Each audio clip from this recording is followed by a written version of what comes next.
ಅವರು ಹಿಂದುತ್ವ ಅವರು ಇದ್ದಷ್ಟು ಯಾರಲ್ಲಿದೆ ಅಂತ ಸಿದ್ದರಾಮಯ್ಯ ಹೇಳಿದ್ರು. ಈಗ ಯಾಕೆ ಹೋರಾಟ ಇದು ಅಂತ ಹೇಳಿ ಯಡಿಯೂರಪ್ಪನವ್ರು ಬಂದ್ರ ಲೋಕಾಯುಕ್ತ ಬಂಧನ ಮಾಡಿದ ಯಡಿಯೂರಪ್ಪರವ್ರನ್ನ ಅವಾಗ ಹೋರಾಟ ಮಾಡಲಿಲ್ಲ, ಈಗ ಯಾಕೆ ಹೋರಾಟ ಕೇಳಿದಾರೆ ಅಂತ ಹೇಳಿ ಸಿದ್ದರಾಮಯ್ಯ ಅರ್ಥ ಆಗಲಿಲ್ಲ ನನಗೆ.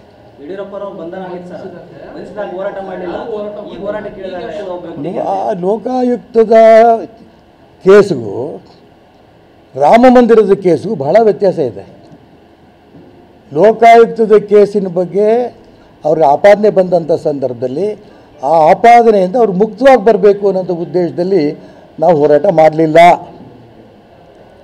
ಆದರೆ ರಾಮನ ಮಂದಿರಕ್ಕೋಸ್ಕರ ಇಡೀ ದೇಶದಲ್ಲಿ ಲಕ್ಷಾಂತರ ಮಂದಿಗೆ ನಾವು ಅಯೋಧ್ಯೆಗೆ ಹೋಗಿದ್ವಿ.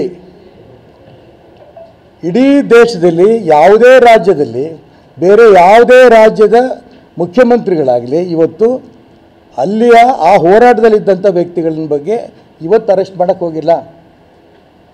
ಇವತ್ತ್ಯಾಕೆ ಹೋರಾಟ ಮಾಡ್ತಿದ್ದೀವಿ ಅಂದರೆ ಒಬ್ಬ ನಮ್ಗೆ ಮಾಡ್ತೀರಾ, ಕರ್ನಾಟಕ ರಾಜ್ಯದಲ್ಲಿ ಯಾರ್ಯಾರು ಅಯೋಧ್ಯೆ ನಾವು ಹೋಗಿದ್ವೋ ನಮ್ಮನ್ನೆಲ್ಲರನ್ನೂ ಅರೆಸ್ಟ್ ಮಾಡಿಬಿಡಿ. ಅವರೊಬ್ಬರನ್ನ ಯಾಕೆ ಇಟ್ಕೊಂಡಿದ್ದೀರಿ? ಅದೊಂದೇ ಕೇಸನ್ನ ಯಾಕೆ ಓಪನ್ ಮಾಡ್ತೀರಿ?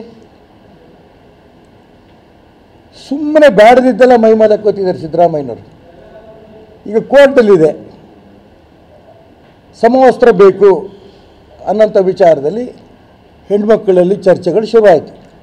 6 ಜನ PFI ಕಾರ್ಯಕರ್ತರು ಮಾಡಿದಂಥ ಕುತಂತ್ರ ಉಡುಪಿನಲ್ಲಿ ತಣ್ಣಗೆ ಅನೇಕ ವರ್ಷಗಳಿಂದ ಸಮವಸ್ತ್ರದ್ದು ನಡೀತಾ ಇತ್ತು. ಹಿಜಾಬ್ ಪ್ರಶ್ನೆ ಇರಲೇ ಇಲ್ಲ. PFIನವರು 6 ಜನ ಹೆಣ್ಮಕ್ಳಿಗೆ ನೀವು ಹಿಜಾಬ್ ಹಾಕ್ಕೊಂಡು ಹೋಗಿ, ಏನಾಗತ್ತೆ ನೋಡೋಣ, ಅಲ್ಲಿ ಶುರು ಆಯಿತು. ಇಡೀ ದೇಶಕ್ಕೆ ಬೆಂಕಿ ಹತ್ತಿತು. ವಿಶ್ವದ ಮುಸಲ್ಮಾನ್ ರಾಷ್ಟ್ರಗಳಲ್ಲೂ ಕೂಡ ನಮಗೆ ಹಿಜಾಬ್ ಬೇಡ ಅಂತ ಹೋರಾಟ ಮಾಡ್ತಿದ್ರೆ ಕರ್ನಾಟಕ ರಾಜ್ಯದಲ್ಲಿ ನಮ್ಗೆ ಹಿಜಾಬ್ ಬೇಕು ಅಂತ ಮುಸ್ಲಿಂ ಹೆಣ್ಮಕ್ಳಿಗೆ ಹಚ್ಚಿಕೊಟ್ರು. ಏನಾಯ್ತು ಪರಿಸ್ಥಿತಿ? ಸಮವಸ್ತ್ರ ಇರಲಿ ಅಂತ ಭಾರತೀಯ ಜನತಾ ಪಾರ್ಟಿ ಸರ್ಕಾರ ನಾವು ಆದೇಶ ಮಾಡಿದ್ವಿ. ಇವಾಗ ಸರಿ, ಇಡೀ ದೇಶದಲ್ಲಿ ಕರ್ನಾಟಕ ರಾಜ್ಯದಲ್ಲಿ ತಣ್ಣಗಾಯಿತು. ಯಾಕೆಂದರೆ ಹಿಂದೂಗಳು ಹೆಣ್ಮಕ್ಳು ಗಂಡು ಮಕ್ಕಳು ಅವರು ಕೇಸರಿ ಶಾಲೆ ಹಾಕೊಂಡು ಹೊರಟರು. ಈಗ ಮೊನ್ನೆ ಇದ್ದಕ್ಕಿದ್ದಂಗೆ ಹಿಜಾಬ್, ನೋ ಹಿಜಾಬ್, ಏನೂ ಮಾಡೋಕ್ಕಾಗಲ್ಲ, ಯಾರು ಬೇಕಾದ್ರೆ ಹಾಕ್ಕೊಂಡು ಹೋಗ್ಬೋದು ಮುಖ್ಯಮಂತ್ರಿಗಳು ಹೇಳಿದರು. ಕೋರ್ಟ್ ಏನು ತೀರ್ಮಾನ ತಗೊಂಡಿತ್ತು?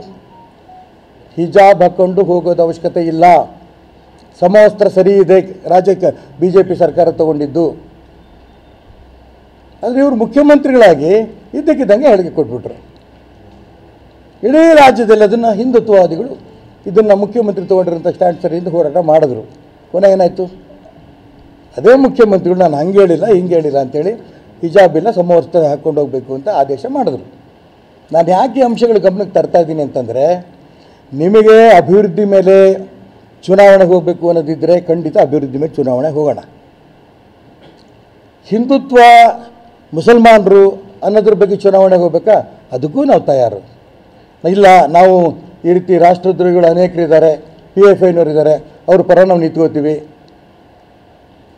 ಮದ್ದು ಗುಂಡು ಇಟ್ಕೊಂಡಿರೋಂಥ ಅನೇಕ ಈ ಭಯೋತ್ಪಾದಕರಿದ್ದಾರೆ, ಅವ್ರಿಗೆ ಬೆಂಬಲ ನಾವು ಕೊಡ್ತೀವಿ.